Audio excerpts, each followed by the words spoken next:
जो व्यक्ति भगवान वाहिगुरु अल्लाह ईश्वर उस परमात्मा में विश्वास नहीं रखते, ऐसे व्यक्ति हमारा कार्यक्रम ना देखे, क्योंकि जो भगवान पर ही विश्वास नहीं रखता वो मेरी बात पर क्या विश्वास करेगा। इसलिए ऐसे व्यक्ति को यदि हमारा कार्यक्रम सत्य ना लगे तो वह ऐसे काल्पनिक मान करके भूल जाए।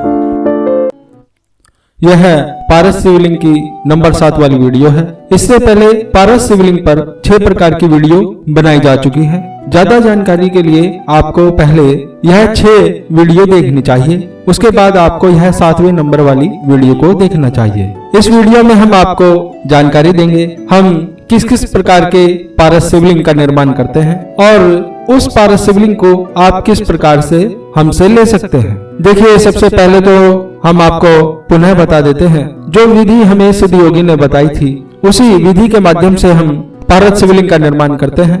पूरी अच्छी तरह से जी जान लगा करके हम पारस शिवलिंग का निर्माण करते हैं, पूरी मेहनत के साथ में, ईमानदारी के साथ में, पूरी आस्था के साथ में, क्योंकि हमारे इष्ट देवी भगवान शिव हैं। इसलिए हम मन में पूर्ण रूप से भक्ति भावना का भाव भरकर तब शिवलिंग का निर्माण करते हैं। सबसे पहले तो बाजार से जो पारा लिया जाता है उसका शुद्धिकरण किया जाता है। वो मैंने आपको पहले ही वीडियो में बताया था, क्योंकि बाजार से मिलने वाले पारे में मिलावट की गई होती है। उसके बाद में 8 प्रकार के जो दोष होते हैं उसका शुद्धिकरण किया जाता है, उन दोषों को समाप्त किया जाता है। उसके बाद पारद के 19 संस्कार बताए गए हैं। वैसे तो इससे ऊपर के संस्कार भी होते हैं, लेकिन हम 10 प्रकार के संस्कार को करके देते हैं। उसके पश्चात एक विशेष प्रकार का अनुष्ठान शिवलिंग के ऊपर किया जाता है, जिससे वह पारस शिवलिंग बनने की ओर गतिशील हो जाता है। और हम पारस शिवलिंग के साथ में उन सिद्ध योगी का दिया हुआ वह सिद्ध मंत्र भी साथ में देते हैं, जिस मंत्र को मात्र 51 बार शिवलिंग को देखते हुए पढ़ना होता है। इस मंत्र को सिद्ध करने की कोई आवश्यकता नहीं होती, क्योंकि यह मंत्र अपने आप में ही सिद्ध मंत्र कहा गया है और यह मात्र शिवलिंग को देखते हुए ही पढ़ना होता है। इसमें किसी भी प्रकार की कोई विशेष प्रकार की पूजा नहीं करनी होती, न ही किसी भी तस्वीर की फोटो की आवश्यकता होती है, न ही यंत्र की आवश्यकता होती है, न ही माला की आवश्यकता होती है, और न ही किसी भी खाद्य पदार्थ, बहुत ज्यादा पूजन सामग्री की, ऐसे किसी भी प्रकार की कोई आवश्यकता नहीं होती। और सबसे बड़ी बात तो यह है कि दीपक भी जलाने की आवश्यकता नहीं होती, वह आपकी श्रद्धा है। यदि आप दीपक, धूप बत्ती, प्रसाद लगाना चाहें तो लगा सकते हैं, अन्यथा उन सिद्ध योगी ने बताया था मात्र केवल और केवल शिवलिंग को देखते हुए ही 51 बार मंत्र का जाप करना है। हम 3 प्रकार से पारस लिंग का निर्माण करते हैं, उनकी फोटोएं आपको दिखाई जा रही हैं।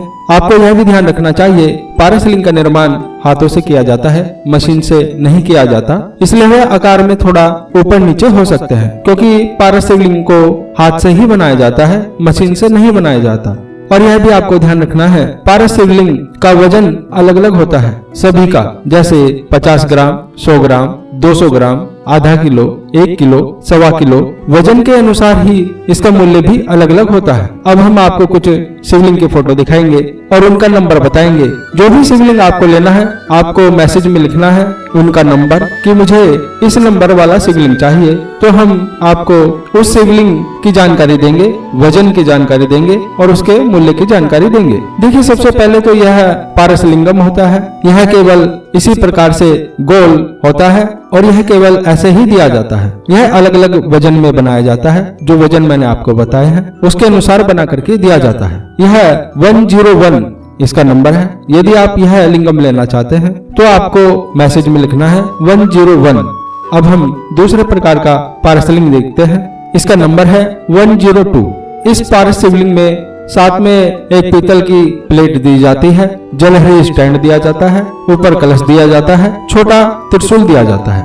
इसका भी वजन अलग अलग प्रकार का होता है। यदि आप यह लेना चाहते हैं तो आपको मैसेज में लिखना है 102। अब आप यह तीसरे प्रकार का शिवलिंग देखिए, इसका नंबर है 103। यह भी अलग अलग वजन में आता है। यदि आपको इस प्रकार का शिवलिंग लेना है तो आपको मैसेज में लिखना है 103 पारस लिंग लेने के लिए।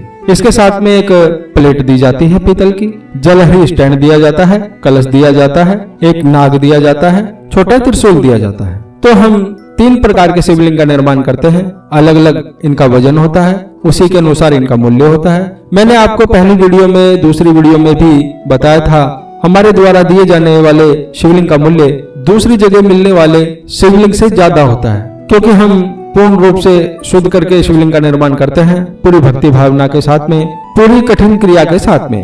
बहुत ही ज्यादा मेहनत का कार्य होता है। यह बातें मैं आपको पहली वीडियो में भी बता चुका हूँ। आपको उन वीडियो को देखना चाहिए। पारस शिवलिंग से हमें क्या क्या लाभ होते हैं यह भी मैंने आपको पहली वीडियो में बताया है। आप उस वीडियो को देखिए, जिससे आपको अच्छे से ठीक से मालूम हो जाएगा पारस शिवलिंग की पूजा करने से क्या लाभ होता है। यह सभी को मालूम है। देखिए, बाजार में मिलने वाले बहुत से शिवलिंग नकली होते हैं या जो थोड़े शुद्ध होते हैं वह संस्कार किए हुए नहीं होते हैं, क्योंकि कोई भी बहुत ज्यादा कठिन कार्य करने से बचता है, इसलिए वह आपको सस्ते मिल सकते हैं। लेकिन यदि शुद्ध लिया जाए तो शुद्ध चीज तो अपने आप में महंगी होती है।